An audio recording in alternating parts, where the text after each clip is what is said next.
Okay, this is the Engwe Engine Pro. I've had it for a full year. I've done 1600 kilometers on this electric bike, and in today's video I want to tell you about the things I really like about this bike and some of the things I wasn't too big of a fan of. So let's get started with the one thing most electric bikes don't have, and that's the rack. They went all NASA specifications on this rack. It's gorgeous. You can take big boxes, heavy boxes, it doesn't matter. It works really well with some kind of elastic band so you can wrap around the big box, but it can carry a lot of weight.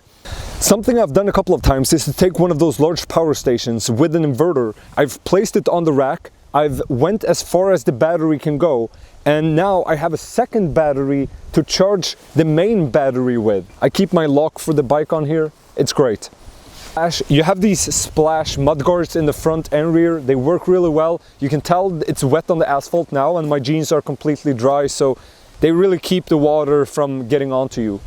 Okay, the motor is really interesting because it tells me it's 750 watts, but I can tell you right now, it's by far the most powerful motor that I've had on an electric bike, and most of the bikes that I've tested have been 1000 watts.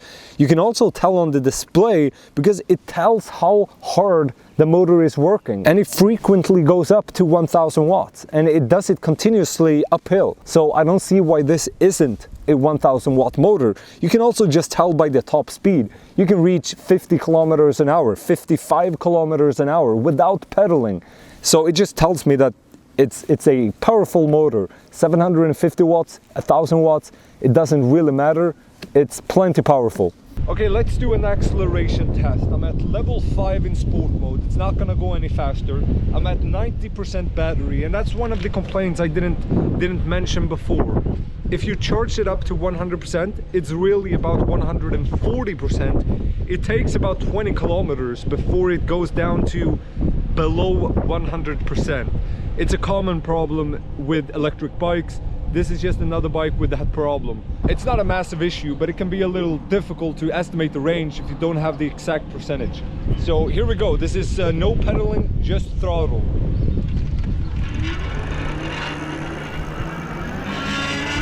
Okay, so once again it goes up to 1000 watts.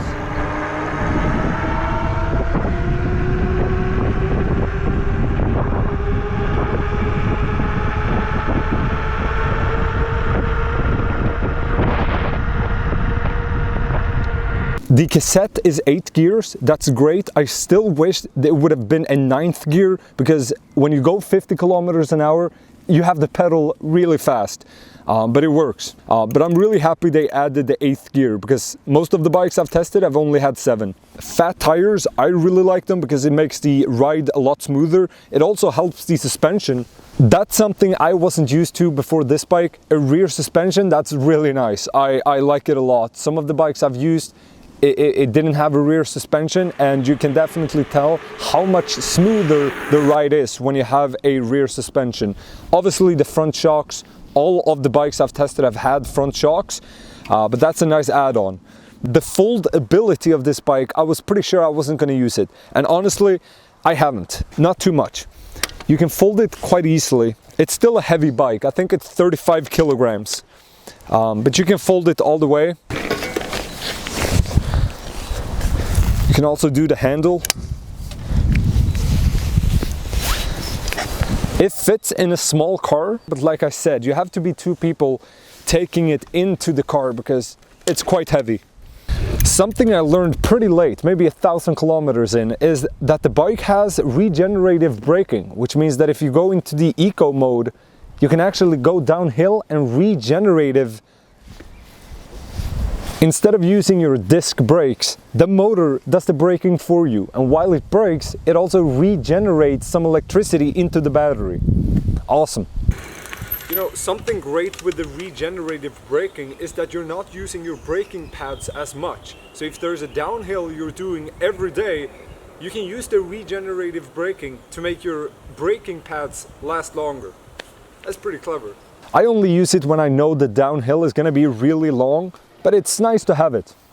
Okay, let's talk about the battery, because I think this is one of the best things about this bike. It has a 48 volt 16 amp hour battery, which I believe to be perfect. I've had some bikes with 10 amp hour 48 volt batteries, and even though you can go quite a distance, Nothing beats the size of a 16 amp hour battery. It's perfect. You can go as far as 100 kilometers if you pedal a lot, and maybe 30-40 kilometers if you let the motor do most of the work. Something else most people might forget when looking for electric bikes is that you can't compare the 36 volt version to the 48. The 48 volt battery is going to have a lot more power. There's going to be more punch in the motor. You're going to be able to go faster, most likely. Now, it's also the fact that if you have a 48 volt 16 amp hour battery versus a 36 volt 16 amp hour battery, the 48 volt version is going to be 25% larger. It's physically going to be larger than the 36 volt version. Sometimes people forget about that. The battery is removable, but you have to fold the bike, so I never do that. The charger is a 3 amp version, which means it's going to charge with about 150 watts. That's certainly okay, but going from 0% to 100% is going to take 4, maybe 5 hours. So I wish there would be a version where you could charge a lot faster. The main screen doesn't have too much information on it. You can see the total distance, the trip distance, the power. Here's where you can see how much the power outputs. You can also tell if you have the regenerative braking on, there will be a green line and you will see a negative number here, which means that that's how much power you're giving back into the battery. Now you have the trip time, the max speed and the average speed, and that's it. You have 5 levels and you can change from eco to normal to pro, sport, and a little beeper down here. So what have I learned after riding this bike for 1600 kilometers over the past year? Well, I don't think the handlebar is wide enough. It's a bit narrow, which means that you don't feel as much as in control when you're driving off-road. Now, I wouldn't say this is an off-road vehicle, but sometimes you just have to. Now, it's certainly that it's very comfortable going long distances on asphalt. You also have a brake light and a front light. I don't believe I mentioned that. This bike is up to $1,500 if I remember correctly, which I think is fairly reasonable considering the large battery size you're getting. That's usually the most expensive thing on a bike, and this one has a larger battery than normal, so that should reflect the price. All right, that's my review. I hope you enjoyed it. See you. Bye.